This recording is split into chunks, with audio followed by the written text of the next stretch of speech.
NUECRT അടിസ്ഥാന ശാസ്ത്രം 7ാം ക്ലാസ്സിലെ അടിസ്ഥാന ശാസ്ത്രമാണ് നമ്മൾ ഇന്ന് എടുക്കാൻ പോകുന്നത്. 7ാമത്തെ ചാപ്റ്റർ മനുഷ്യ ശരീരം ഒരു വിസ്മയം. അതിൽ നമുക്ക് പഠിക്കാനുള്ളത് രക്തപര്യായനം, വിസർജനം, നാഡീയ ഏകോപനം. ചിത്രം നിരീക്ഷിക്കൂ. കടുത്ത പനി ബാധിച്ച് 2 ദിവസമായി ആഹാരം കഴിക്കാതെ അവശനായ കുട്ടിയെ ആശുപത്രിയിൽ പ്രവേശിപ്പിച്ചു. ഡോക്ടർ മരുന്നിനൊപ്പം ഗ്ലൂക്കോസ് ഡ്രിപ്പ് കൂടി നൽകുവാൻ നിർദ്ദേശിച്ചു. എന്തിനാണ് ചില മരുന്നുകളും ഗ്ലൂക്കോസും രക്തത്തിലേക്ക് നേരിട്ട് കടത്തിവെക്കുന്നത്? രക്തത്തിലേക്ക് കടത്തിവിടുന്ന ഗ്ലൂക്കോസ് ശരീരത്തിൻ്റെ എല്ലാ ഭാഗങ്ങളിലും എത്തുന്നുണ്ടോ? ചർച്ച ചെയ്യൂ. ചെറുകുടലിൽ വച്ച് ആഹാരം പൂർണ്ണമായി ദഹിക്കുമ്പോൾ വേർതിരിയുന്ന പോഷക ഘടകങ്ങളും ശ്വസനഫലമായി ശ്വാസകോശത്തിൽ എത്തിച്ചേരുന്ന ഓക്സിജനും കോശങ്ങളിൽ എത്തിച്ചേരേണ്ടതുണ്ടല്ലോ. ഇവ എങ്ങനെയാണ് കോശങ്ങളിലെത്തുന്നത്? നിങ്ങളുടെ ഊഹം കുറിക്കൂ. രക്തപര്യായന വ്യവസ്ഥ. അതിലെ പ്രധാന പോയിൻറ്സുകൾ എന്താണെന്ന് നോക്കാം. അപ്പോൾ ആദ്യമേ രക്തപര്യായന വ്യവസ്ഥ എന്താണ്? രക്തം, രക്തക്കുഴലുകൾ, ഹൃദയം എന്നിവ ചേർന്ന സംവിധാനമാണ് രക്തപര്യായന വ്യവസ്ഥ എന്ന് പറയുന്നത്. അപ്പോൾ രക്തപര്യായന വ്യവസ്ഥയുടെ പ്രധാന ധർമ്മങ്ങൾ എന്താണ്?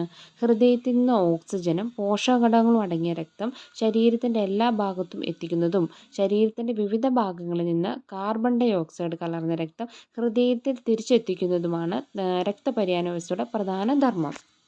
ഇപ്പോഴത്തെ PSCക്കൊന്നും നമുക്ക് ഒറ്റ പോയിൻറ്റ്സ് പോലും വിട്ടുകളയാൻ പറ്റില്ല.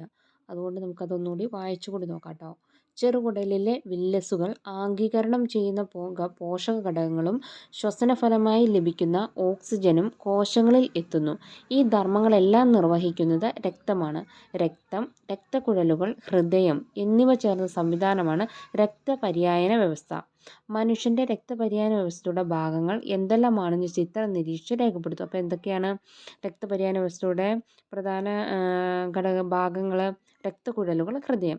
ഹൃദയത്തിൽ നിന്ന് ഓക്സിജനും പോഷകഘടകങ്ങളും അടങ്ങിയ രക്തം ശരീരത്തിൻ്റെ എല്ലാ ഭാഗത്തും എത്തുന്നതും ശരീരത്തിൻ്റെ വിവിധ ഭാഗങ്ങളിൽ നിന്ന് കാർബൺ ഡൈ ഓക്സൈഡ് കലർന്ന രക്തം ഹൃദയത്തിൽ തിരിച്ചെത്തിക്കുന്നതുമാണ് രക്തപര്യായന വ്യവസ്ഥയുടെ പ്രധാന ധർമ്മം.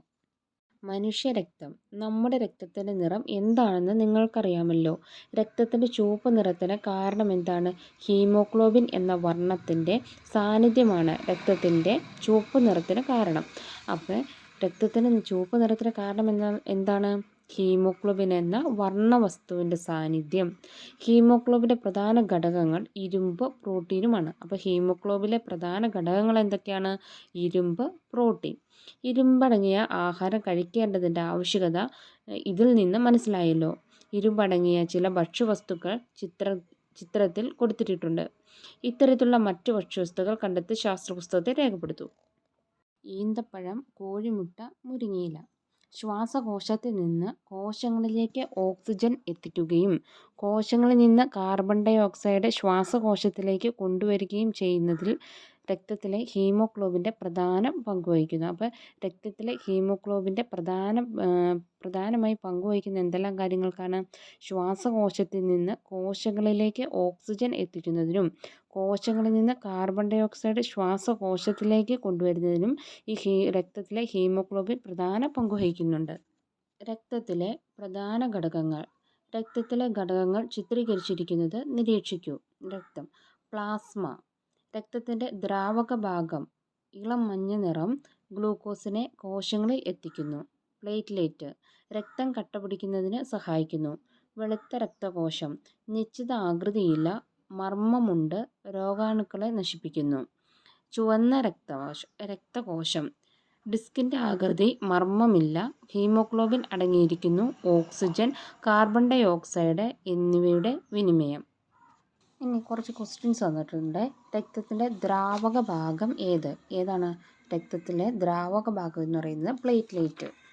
രക്തകോശങ്ങൾ രക്തകോശങ്ങൾ ഏതൊക്കെയാണ്? പ്ലാസ്മ, പ്ലേറ്റ്ലേറ്റ്, വെളുത്ത രക്തകോശം, ചുവന്ന രക്തകോശം. അടുത്ത ഹീമോഗ്ലോബിന് കാരണമാകുന്ന രക്തകോശം ഏതാണ്? ചുവന്ന രക്തകോശം. വെളുത്ത രക്തകോശവും ചുവന്ന രക്തകോശവും തമ്മിലുള്ള വ്യത്യാസം എന്തെല്ലാം? അത് നോക്കിക്കൊള്ളല്ലേ. ഇനി അടുത്തതാണ് രക്തപര്യായനം. ഇനി അടുത്ത ഭാഗം ഏതാണ്? രക്തപര്യായനം. രക്തക്കുഴലുകളിലൂടെ രക്തം ശരീരത്തിൻ്റെ എല്ലാ ഭാഗത്തും സഞ്ചരിച്ചുകൊണ്ടിരിക്കുന്നു. എത്ര തരം രക്തക്കുഴലുകൾ നമ്മുടെ ശരീരത്തിലുണ്ടെന്ന് ചിത്രം നിരീക്ഷിച്ച് കണ്ടെത്തൂ. ഏതൊക്കെയാണ്? ധമനി, ലോമിക, സിര. ഹൃദയത്തിൽ നിന്ന് ആരംഭിക്കുന്ന ഏതാണ്? ധമനി. ധമനിയിൽ നിന്ന് ലോമികളിലെത്തുന്നു, അവിടെ നിന്ന് സിരയിലെത്തുന്നു, സിരയെ ഹൃദയത്തിൽ എത്തിച്ചേരുന്നു. ധമനി, സിര, ലോമിക. ഇതെന്താണെന്ന് നോക്കാം. ഹൃദയത്തിൽ നിന്ന് ഓക്സിജൻ കൂടുതൽ അടങ്ങിയ രക്തം ശരീരത്തിൻ്റെ വിവിധ ഭാഗങ്ങളിലേക്ക് കൊണ്ടുപോകുന്ന കുഴലാണ് ഏത്? ധമനി. ചിത്രം നോക്കുമ്പോൾ നമുക്ക് മനസ്സിലാവുമല്ലോ, ധമനിയിൽ നിന്നാണ് ആരംഭിച്ചേക്കുന്നത്.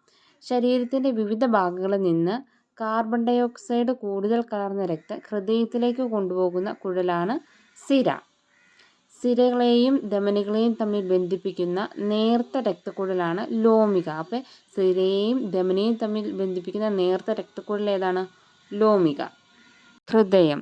രക്തപര്യായന വ്യവസ്ഥയുടെ കേന്ദ്രമാണ് ഹൃദയം. ശരീരത്തിൻ്റെ എല്ലാ ഭാഗങ്ങളിലേക്കും രക്തം പമ്പ് ചെയ്യുന്ന ഹൃദയമാണ്. ഹൃദയസ്പന്ദനം സ്വയം മനസ്സിലാക്കി ഹൃദയത്തിൻ്റെ സ്ഥാനം കണ്ടെത്തൂ. ഹൃദയം ഔരാശയത്തിൽ ശ്വാസകോശങ്ങൾക്കിടയിൽ സ്ഥിതി ചെയ്യുന്നു. അപ്പോൾ ഹൃദയം എവിടെയാണ് സ്ഥിതി ചെയ്യുന്നത്? ഔരസാശയത്തിൽ ശ്വാസകോശങ്ങൾക്കിടയിൽ സ്ഥിതി ചെയ്യുന്നു. ഇത് വാരിയെല്ലുകളാൽ സംരക്ഷിക്കപ്പെടുന്നു. അപ്പോൾ ഹൃദയം സംരക്ഷിക്കപ്പെടുന്നത് എങ്ങനെയാണ്? വാരിയെല്ലുകളാൽ. എന്തൊക്കെയാണ് മനുഷ്യഹൃദയത്തിൻ്റെ സവിശേഷതകൾ? മനുഷ്യഹൃദയത്തിൻ്റെ ചിത്രം നിരീക്ഷിക്കൂ. ഹൃദയത്തിന് മുഷ്ടിയോളം വലുപ്പമുണ്ട്. അപ്പോൾ ഹൃദയത്തിന് എന്തോരാണ് വലുപ്പമുള്ളത്? മുഷ്ടിയോളം. ഹൃദയത്തെ ആവരണം ചെയ്ത് ഇരട്ട സ്ഥലമുണ്ട്. അതേതാണ്? പെരിക്കാർഡിയം. ഏതാണ്? പെരിക്കാർഡിയം. മനുഷ്യഹൃദയത്തിന് എത്ര അറകളാണുള്ളത്? 4. എല്ലാ ജീവികൾക്കും ഹൃദയമുണ്ടോ? മറ്റ് ജീവികളുടെ ഹൃദയത്തിന് 4 അറകളാണ് ഉള്ളത്. ജീവി ഹൃദയത്തിൻ്റെ ചിത്രം, ഹൃദയത്തിൻ്റെ അറകൾ. മണ്ണിര 5 ജോഡി പാർശ്വഹൃദയങ്ങൾ. പാറ്റ 13 അറകൾ. മത്സ്യം 2 അറകൾ. തവള 3 അറകൾ. കോഴി 4 അറകൾ. NCERTയിലെ ഈ ചിത്രങ്ങൾ തന്നിരിക്കുന്നതുകൊണ്ട് ചിലപ്പോൾ ഇത് ഓരോന്ന് തന്നിട്ട് ഇതിനെത്ര ഹൃദയത്തിൻ്റെ അറകളാണ് ഉള്ളതെന്ന് ചോദിക്കാം. ഹൃദയസ്പന്ദനം. നിങ്ങൾ ആശുപത്രിയിൽ പോകുമ്പോൾ ഡോക്ടർ നിങ്ങളുടെ ഹൃദയസ്പന്ദനം, പൾസ് എന്നിവ നോക്കാറുണ്ടല്ലോ. എന്താണ് ഹൃദയസ്പന്ദനം? എന്താണ് പൾസ്? ഹൃദയസ്പന്ദനവും പൾസും. ഹൃദയം ഒരു പ്രാവശ്യം സങ്കോചിക്കുകയും പൂർവ്വസ്ഥിതി പ്രാപിക്കുകയും ചെയ്യുന്നതാണ് ഹൃദയസ്പന്ദനം. ആരോഗ്യമുള്ള ഒരാളുടെ ഹൃദയം മിനിറ്റ് 72 പ്രാവശ്യം സ്പന്ദിക്കുന്നു. അപ്പോൾ എത്ര പ്രാവശ്യമാണ് ആരോഗ്യമുള്ള ഒരാളുടെ ഹൃദയം എത്ര പ്രാവശ്യം സ്പന്ദിക്കും? മിനിറ്റിൽ 72 പ്രാവശ്യം സ്പന്ദിക്കും. ഇതാണ് ഹൃദയസ്പന്ദനം എന്ന് പറയുന്നത്. ഹൃദയസ്പന്ദന നിരക്ക്. ഹൃദയസ്പന്ദനത്തിൻ്റെ ഫലമായി ധമനികളിൽ രക്തതരംഗ ചലനം ഉണ്ടാകുന്നതാണ് പൾസ്. എന്താണ് പൾസ്? ഹൃദയസ്പന്ദനത്തിൻ്റെ ഫലമായി ധമനികളിൽ രക്തതരംഗ ചലനം ഉണ്ടാകുന്നതാണ്. ഹൃദയസ്പന്ദന നിരക്കും പൾസ് നിരക്കും തുല്യമായിരിക്കും. അപ്പോൾ ഹൃദയസ്പന്ദന നിരക്കും പൾസ് നിരക്കും എന്ന് പറയുന്നത് എങ്ങനെയാണ്? തുല്യമായിരിക്കും. അടുത്തതാണ് റെനെ ലെനക്. ഹൃദയസ്പന്ദനം പരിശോധിക്കുന്നതിന് ഉപയോഗിക്കുന്ന ഉപകരണമാണ് സ്റ്റെതസ്കോപ്പ്. റെനെ ലെനക് ആണ് ഇത് ആദ്യമായി നിർമ്മിച്ചത്. അപ്പോൾ സ്റ്റെതസ്കോപ്പ് ആദ്യമായി നിർമ്മിച്ചത് ആരാണ്?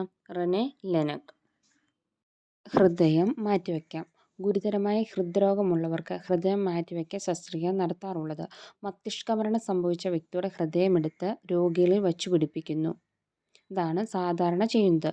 1967 ഡോക്ടർ ക്രിസ്റ്റ്യൻ ബെർണാൾഡാണ് ആദ്യമായി ഹൃദയം മാറ്റിവെക്കൽ ശസ്ത്രക്രിയ വിജയകരമായി നടത്തിയത്. അപ്പോൾ ആദ്യമായി ഹൃദയം മാറ്റിവെക്കൽ ശസ്ത്രക്രിയ നടത്തിയത് ആരാണ്? 1967 ഡോക്ടർ ക്രിസ്റ്റ്യൻ ബെർണാൾഡ്. രക്തദാനം, മഹാദാനം. ആരോഗ്യമുള്ള ഒരാളുടെ ശരീരത്തിൽ ഏകദേശം 5.5 ലിറ്റർ വരെ രക്തമുണ്ടാകും. അപകടങ്ങൾ, അസുഖങ്ങൾ എന്നിവ മൂലം ശരീരത്തെ രക്തത്തിൻ്റെ അളവ് കുറയുമ്പോൾ നമ്മൾ എന്താണ് ചെയ്യുന്നത്? ചിത്രം നിരീക്ഷിക്കൂ.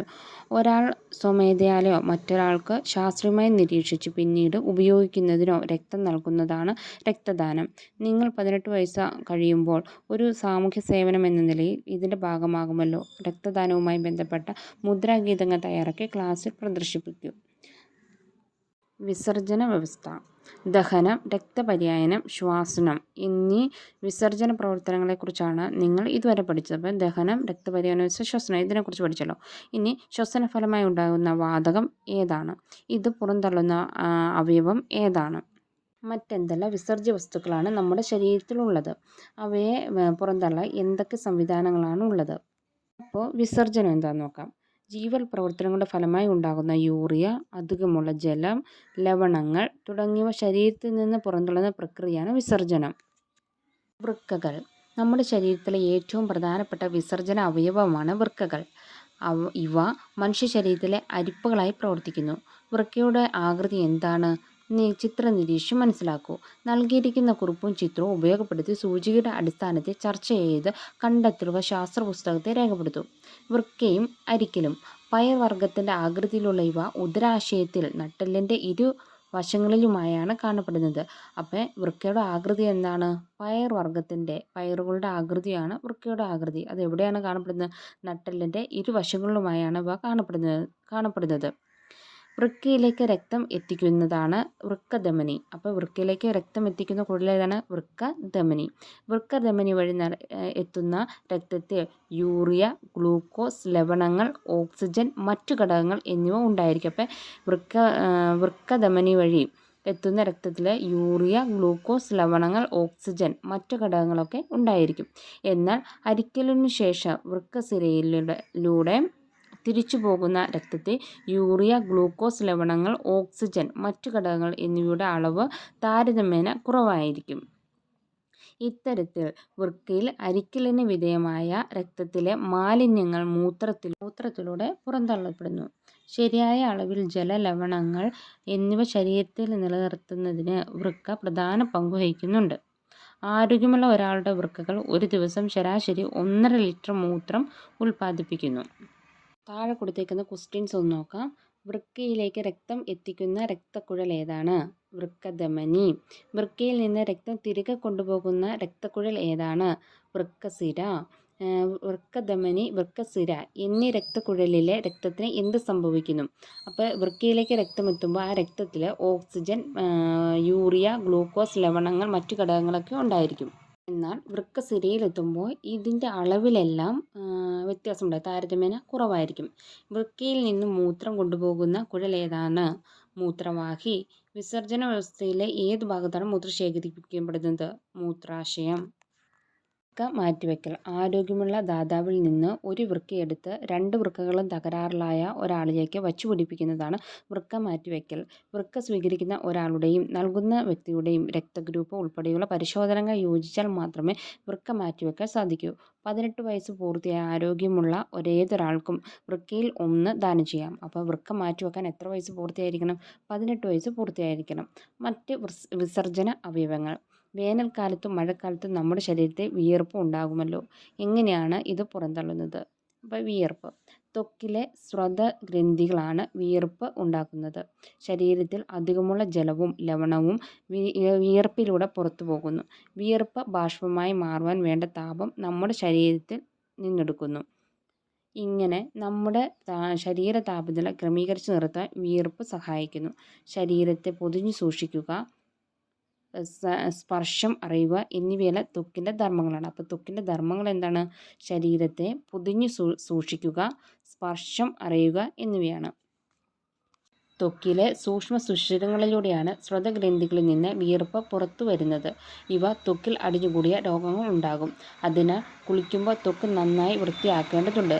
ആരോഗ്യ സംരക്ഷണത്തിൽ വ്യക്തി ശുചിത്വത്തിൻ്റെ പ്രാധാന്യം ബോധ്യപ്പെട്ടില്ലേ?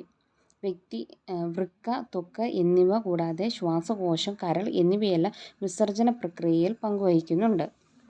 ശ്വാസകോശം, കരൾ എന്നിവയെക്കുറിച്ചുള്ള കുറിപ്പ് വായിക്കൂ. നൽകിയിരിക്കുന്ന സൂചികകൾ കൂട്ടുകാരുമായി ചർച്ച ചെയ്ത് ശാസ്ത്രപുസ്തകത്തിൽ എഴുതൂ. ശ്വാസകോശം. കോശങ്ങളിൽ നിന്ന് എത്തിച്ചേരുന്ന കാർബൺ ഡൈ ഓക്സൈഡ് പുറന്തള്ളുന്നു. എന്താണ്?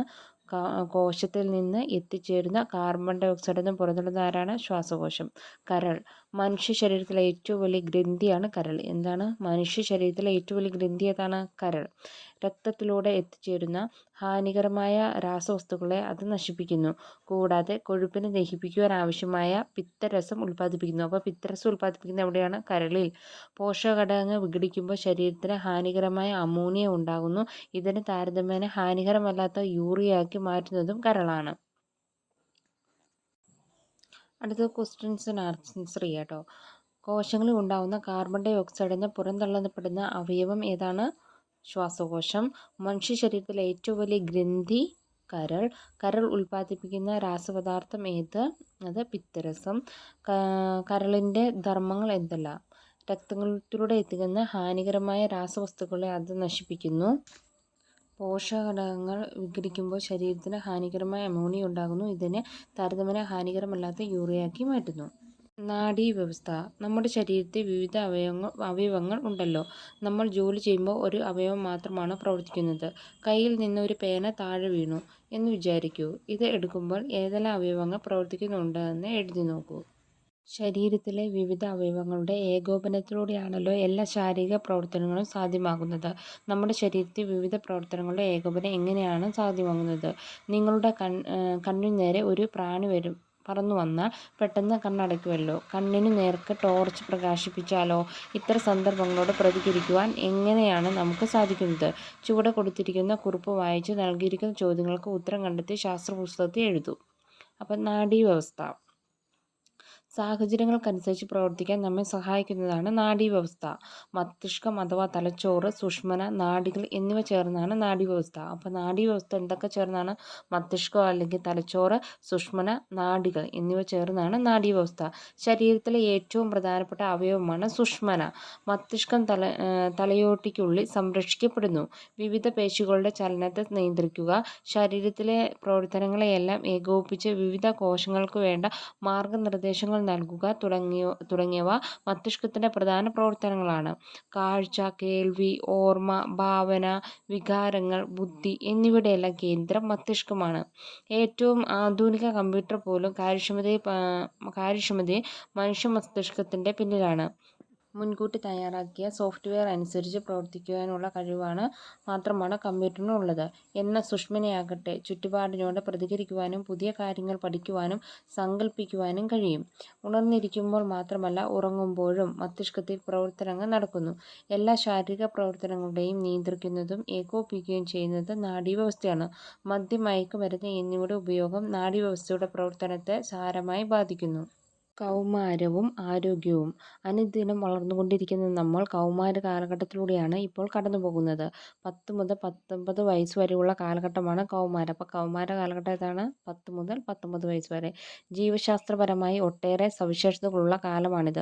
സ്വാഭാവികമായ ഒരു ജീവിയ പ്രക്രിയ എന്ന നിലയിൽ ഒട്ടേറെ ശാരീരിക മാറ്റങ്ങൾ കൗമാരകാലത്ത് നടക്കുന്നു. തലച്ചോറിൻ്റെ വികസനം, ഉയരത്തിലും തൂക്കത്തിലും പെട്ടെന്നുണ്ടാകുന്ന വർധനവ്, ഗ്രന്ഥികളുടെ വളർച്ച, പ്രവർത്തനക്ഷമത എന്നിവയെല്ലാം ഈ ഘട്ടത്തിൻ്റെ പ്രത്യേകതകളാണ്. എന്തൊക്കെയാണ് ഈ സമയത്തുണ്ടാകുന്ന ശാരീരിക മാറ്റങ്ങൾ? കൗമാര കാലഘട്ടത്തിലെ ശാരീരിക മാറ്റങ്ങൾ എന്തൊക്കെയാണെന്ന് നോക്കാം. ആൺകുട്ടികളിൽ വളർച്ച ത്വരിതപ്പെടുത്തുന്നു. പ്രത്യുൽപാദന വർധനവുകളുടെ വളർച്ച വേഗത്തിലാകുന്നു. ജനനേന്ദ്രിയ ഭാഗം, കക്ഷം, മാറിടം, മുഖം എന്നീ ശരീര ഭാഗങ്ങളിൽ രോമം വളരുന്നു. ശബ്ദത്തിൽ ഗാംഭീര്യം കൂടുന്നു. ബീജോത്പാദനം ആരംഭിക്കുന്നു. പെൺകുട്ടികളിലാണെങ്കിൽ വളർച്ച ത്വരിതപ്പെടുന്നു. പ്രത്യുൽപാദന അവയവങ്ങൾ, സ്ഥാനം എന്നിവയുടെ വളർച്ച വേഗത്തിലാകുന്നു. ജനനേന്ദ്രിയ ഭാഗത്തും കക്ഷത്തിലും രോമങ്ങൾ വളരുന്നു. ശബ്ദ സൗകര്യവും കൂടുന്നു. അണ്ഡോത്സർജനവും തുടങ്ങുന്നു. ആർത്തവം ആരംഭിക്കുന്നു. കൗമാര കാലഘട്ടത്തെ ഇത്തരം ചില ശാരീരിക മാറ്റങ്ങൾ നിങ്ങൾക്ക് അനുഭവപ്പെട്ടിട്ടുണ്ടല്ലോ. ആർത്തവം. എല്ലാ മാസവും പ്രത്യുൽപാദനത്തിനുള്ള പല ഒരുക്കങ്ങളും ഒരു സ്ത്രീയുടെ ഗർഭാശയത്തിൽ നടക്കുന്നുണ്ട്. ഗർഭാശയത്തിൻ്റെ ആന്തരപാളികളിൽ ധാരാളം രക്തലോമികളും കലകളും രൂപപ്പെടുന്നു. എന്നാൽ ഗർഭധാരണം നടക്കാതെ വന്നാൽ ഈ ഒരുക്കങ്ങൾ വെറുതെയാകുന്നു. അപ്പോൾ പുതിയതായി രൂപപ്പെട്ട രക്തലോമികകൾ പൊട്ടുന്നു.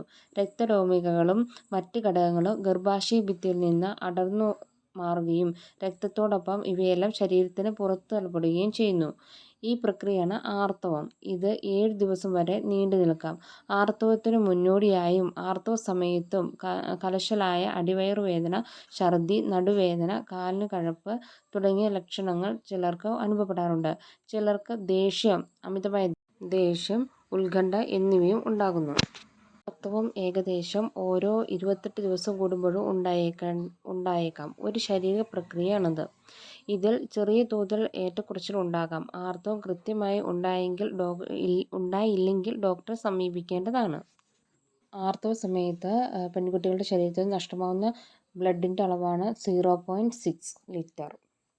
ഇത്രയുമാണ് മനുഷ്യ ശരീരം ഒരു വിസ്മയം എന്ന പാഠഭാഗത്തു നിന്ന് പഠിക്കാനുള്ളത്.